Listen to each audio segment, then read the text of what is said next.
49ers dealing with a ton of injuries. We are going to update you on all of that.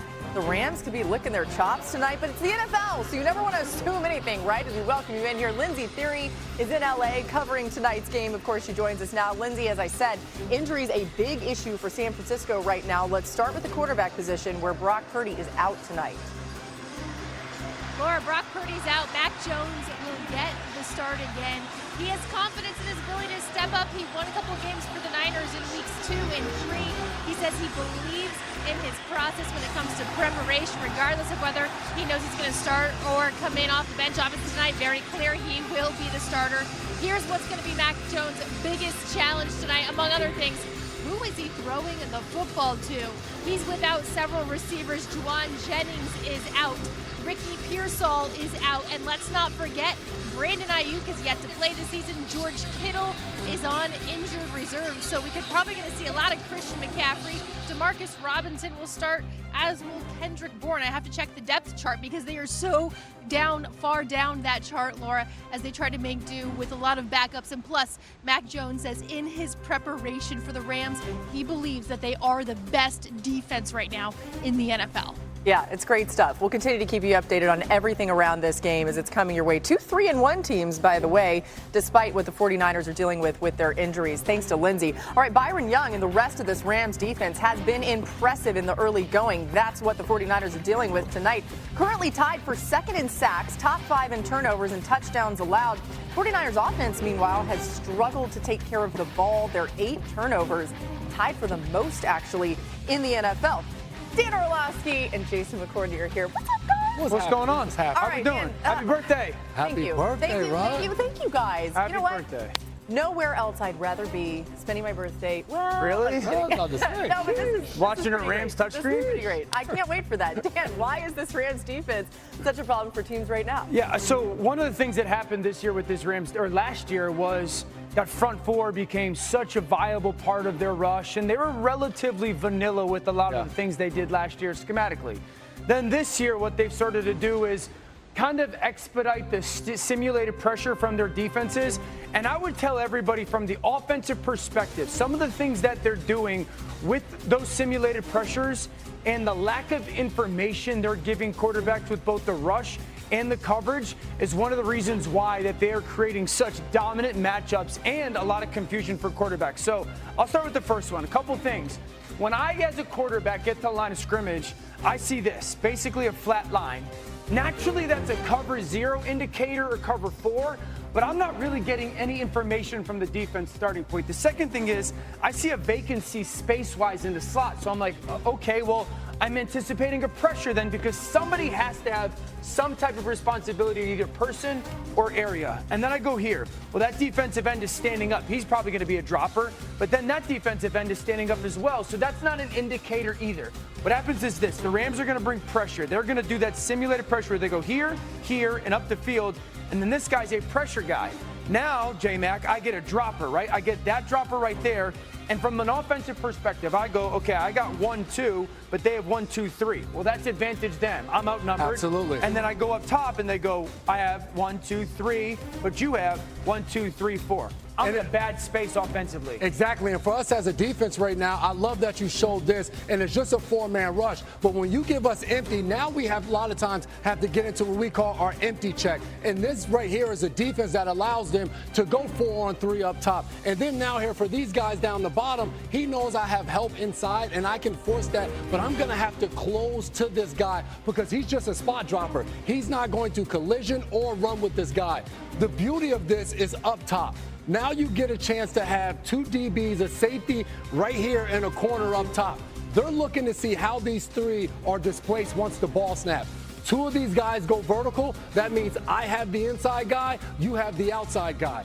And then for me, like when I see this safety drive this, because this ball almost gets picked off, I look at it and go, well, if that safety's driving it, I want to launch a post, right? Absolutely. But you guys have outstanding leverage when it comes to this safety or this corner playing inside leverage, and it almost ends up an interception. Then I'll go to the next one. This guy's Jared Verse. This is a Defensive Player of the Year candidate. As a quarterback, I'm sitting there going, okay, I have to protect those 4 or 5 guys. I'm getting all those people walking around as a defense. I need the ball to get snapped on the road, which is where San Francisco is going to be tonight. And now all of a sudden that guy gets pressure running through my center, and then there's that shell coverage.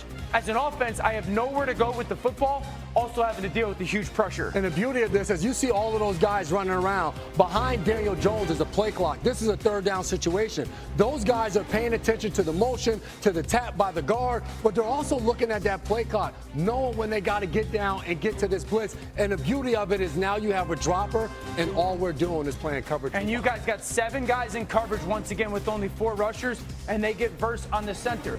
That's going to happen tonight. The Rams are going to find the person that they would want Jared Verse matched up on, the guy that they think pass rush-wise gives them the best chance one-on-one, but they're not exposing their secondary number-wise. That's going to be a challenge for the 49ers tonight. It's also going to be a challenge for all offenses playing against that defense. Yeah, J-Mac, what's the counter from San Francisco's offense tonight, especially considering that, as Lindsay told you off the top, you're going through the entire depth chart, people are injured. They only have 2 players on their team, McCaffrey and Juszczyk, of guys that actually caught passes for them a year ago. So they're going to lean a ton on Christian McCaffrey, and that's what they've been doing. Now it's about how you deploy him and where you move him around. Right here, he's almost in a tight end position, gets matched up on an outside linebacker, and here it is, easy pitch and catch to the outside. They're not just going to keep him in the backfield. This I love. Motion to a slot receiver. Now you get 3 guys and it's empty.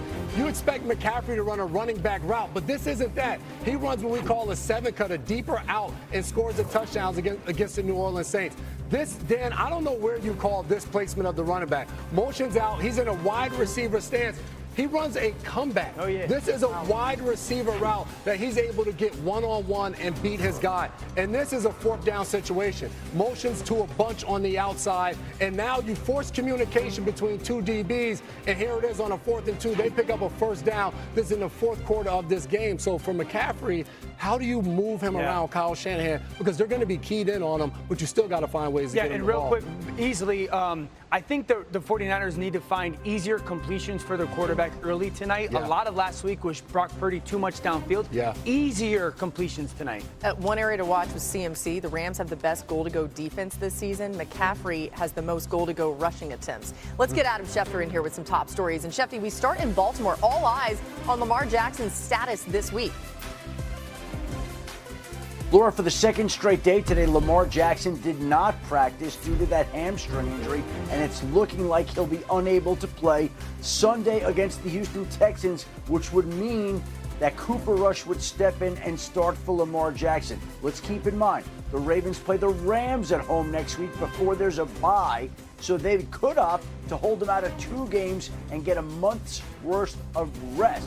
Let's also keep in mind one other issue for the Baltimore Ravens. Their Pro Bowl safety Kyle Hamilton did not practice today due to a groin injury that it seems he sustained during practice yesterday. So they already are missing a whole bunch of starters. They're missing Lamar, and now they could be without Kyle Hamilton as well. Golly, it's like the theme of the day for any team that's facing the Rams in upcoming weeks. J-Mac, whether it's Lamar or Cooper Rush, is there a vulnerability in that Texans defense, though, that Baltimore can try to exploit? I love the Houston Texans defense, but if I'm the Baltimore Ravens, whether Lamar's out there or not, I'm handing the ball off to Derrick Henry. 4 career games of 200 yards against the Houston Texans. And a part of that is getting to the 2nd level. If you can get up to those linebackers, which are pullers, which are down linemen, you can gain some yardage against them and force those smaller backers who run all over the field to have to go through your big guys up front to make tackles. It's also an advantage to have your quarterback under center and Derrick Henry behind him, and him running downhill and being able to dictate where he wants to go and cut off of those blockers. I think it's huge for the Baltimore Ravens for him to get going. He had 18 rushes in week 1. Since then, it's been below 15, falling all the way to 8 last week. Yeah, the Texans have allowed the 2nd most yards per rush versus pistol formation over the last 2 seasons. Great stuff from J-Mac. All right, more quarterback news here, Adam. This time in Washington, where Jayden Daniels has missed the last 2 weeks. What do we know about his status?